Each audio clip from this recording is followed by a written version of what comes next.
What is going on, everyone? It's Nero again. Today for you, some infected gameplay. It's on the map Dome. It's actually a Moab. It's not by any means awesome. I don't try and act like infected Moabs are any more special than regular Moabs. But it's a pretty good overall gameplay. Some people like infected, so hope you guys sit back, relax, and enjoy that. But today is a big day for Black Ops 2 in news and information. So basically, there's 12 YouTubers that were sent over to Treyarch. They were invited into Treyarch, and they got to learn about the game. Some people already knew a lot about the game, but some people had their non-disclosure agreements lifted, so they can actually tell us a little bit about what's happening in the game. And I have 10 screenshots of tweets sent out by TmarTn, who I'm sure a lot of you guys know, and he basically is letting out a lot of information about Black Ops 2. I had the pictures of the tweets here on the screen. You guys can go ahead and read them as well as I discuss them. So let's go hop on into this while you guys watch this gameplay. So the first thing we have to look at is he tweets out the knife lunge in Black Ops 2 is horrendous. You have to be point blank. This is kind of similar to World at War. Those of you who actually played Call of Duty World at War, the knifing was horrible. It really was. I mean, it was horrible in a good way, where panic knifing really didn't work. People trying to run around knife only, it didn't really work. Knifing was a lot smaller portion of the game in World at War, and I think we're heading into something very similar here in Black Ops 2, so that's obviously going to be a great thing.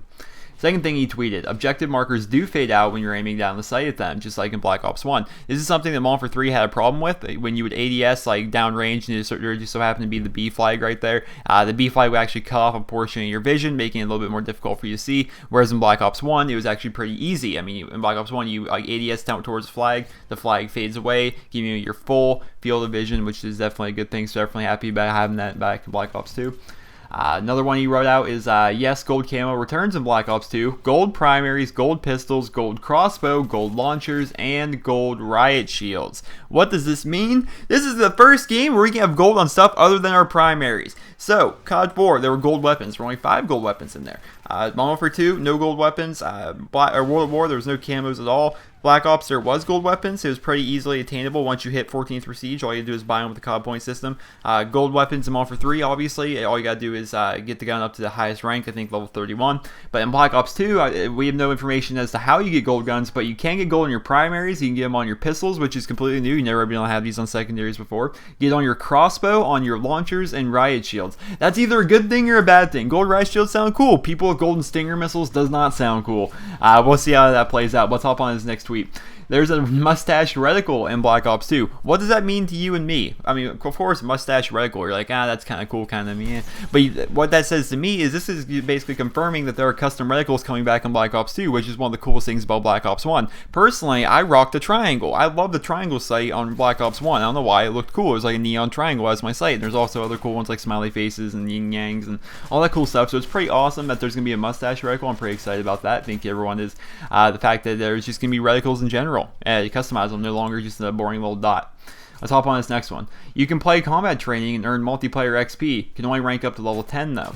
Now what does that mean to you and me? When I look at it, I'm like, does that mean up until level 10 in combat training actually counts towards your multiplayer rank? Or can combat training only reach you to level 10? In Black Ops 1, you can go all the way up to level 50 and combat training. Does this mean we can only reach level 10, or does levels 1 through 10 in combat training actually count towards our rank? I'm wondering what that means. He didn't very much specify. Like I said, Twitter, only 140 characters, kind of hard to specify, but what it does mean is some portion of combat training will actually help you in your multiplayer. So we're definitely excited to see that. I think we're all pretty excited to see how that's going to work out. Let's hop on to this next one. This is probably the most important tweet for me, and I'm sure for a lot of you guys. Black Ops 2 is one of the best spawn systems I've seen. Not too quick to flip, never got spawned in front of somebody. What that means is spawn system is similar to Black Ops 1 or even possibly better. It's not going to be the horrendous spawn system that we saw here in Modern Warfare 3. Modern Warfare 3, where essentially when you would play an objective-based game mode, they would just spawn the enemy team behind you. If you played free-for-all, you'd be sharing spawns with people, and you'd both be spawning together, and it's just a horrible spawn system. Modern Warfare 3 had one of the worst spawn systems in the history of first-person shooters. Let's be honest about that. So the fact that Black Ops 2 is going to be a lot better, definitely be a good thing. Definitely an improvement there.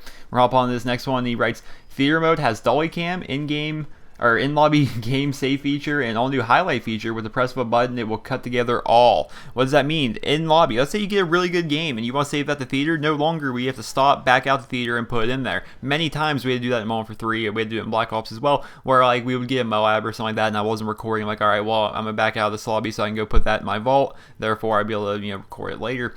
Not so much the case anymore. In Black Ops 2, we'll just be able to take a game. If we get a really good game and then the next game pre-game lobby, all we gotta do is we'll be able to save it into our vault from there. Pretty awesome idea. Black Ops 2 definitely being ahead of the curve with some of this new stuff. Next one. This one's pretty awesome. Tons of epic new camos, carbon fiber, cherry blossom, skulls, gold, and hidden ones can be put on primary, secondaries, riot shield, and launchers. Now, we already talked about earlier how there's gold that can be attainable on riot shields, secondaries, launchers, and primary weapons. Now there's a bunch of other new camos, which Black Ops 1 did a good job of that. They had the Warsaw camo I really enjoyed. They had the Siberia camo I really enjoyed. There's a bunch of different camos. Red was a big one. A lot of people enjoyed the Tiger camo. There's a bunch of cool new camos, and I'm really camos, and I'm pretty excited to see what cherry blossom is. I am. Cherry blossom kind of seems like maybe it's like a red and a white, kind of like that idea. If you think what cherry blossom is, it's kind of the colors red and white definitely come to mind. So a red and white camo sounds pretty awesome. Pretty excited to see how all these look in the game. That's one of the funs about new Call of Duty is checking out the new camo, checking out all the new stuff. I think we're all pretty excited about that. We're gonna hop on. This next one is about zombies. Grief is 4v4 humans versus zombies. Humans cannot kill each other, but they can quote-unquote fuck with each other through traps and grief events. Now, what this means is grief mode is a game mode in zombies where essentially there are 2 teams of 4 and they're basically fighting each other to see who can survive the longest. You can't shoot each other, you can't, kill each other that way, but you can screw around with each other and hopefully make it so the other team dies. That's gonna be the exciting thing. I can guarantee you right now, there's gonna be teams like myself and some of my other YouTube friends like Mr. Boss for the win, other people like that maybe, and then we'll put together a team, we'll face some other YouTubers, put together a team, and then we'll have this like epic YouTube team grief battle and zombies, and it'll be an awesome videos. I guarantee that's going to be the case in Black Ops 2, and I guarantee that's going to be a lot of cool videos like that. Some of your favorite YouTubers facing teams of other YouTubers, and it's going to be a really fun overall experience. Can't wait to do that. And we're going to hop on to the final topic, which was wrote by TmarTn on Twitter, and he writes, Emblem Editor, 32 layers, color wheel, infinitely more shapes and graphics, and you can adjust transparency. Now, the custom emblem creator, that was one of the biggest things for Black Ops 1. The whole implementation of making your own player, working on your own player card, making your own emblems, being able to put them on your gun, etc., all the cool stuff. It was probably one of the better ideas that Black Ops had. Is one of the things that people enjoyed most. And some of the creativity some people come up with, like if you look up like custom emblem tutorials here on YouTube, man, there's some crazy stuff you can find that people made. So it's a really awesome overall idea, very awesome overall information to the game. I think a lot of people definitely are going to be enjoying that, and apparently it's even better now. So I think we're all going to be pretty excited about that and look forward to see what people can make. Definitely one of the coolest things about Black Ops 1 was the custom emblem creators, so definitely excited about that. But I hope you guys all found this video informative. I'm not going to be spamming you guys with TmarTn's entire Twitter feed. You guys are going to check him out. There's a link in the description. You can go check out both TmarTn's channel, which I'm sure you're already aware of his channel, but if you want to check out his Twitter, there's also a link in the description to that. You guys go ahead and check out TmarTn because he is definitely, he's definitely on this game right now with all this Black Ops 2 information. So you guys go ahead and do that. Go ahead, feel free. If you guys go ahead and found this video informative, please remember to rate the video as it deserves. It definitely helps me out. And I hope you guys all have a wonderful day, and I can't wait for Black Ops 2 and hope to see you guys there. Have a great day, guys. I was banging 7 grand rocks, that's how I roll. I got 1 gear, go. Are you bipolar? I'm bi-winner. Win here, win there, win everywhere. I'm a total freaking star from Mars. Come on, bro, I got target blood. Borrow my brain and feel like dude can't handle it.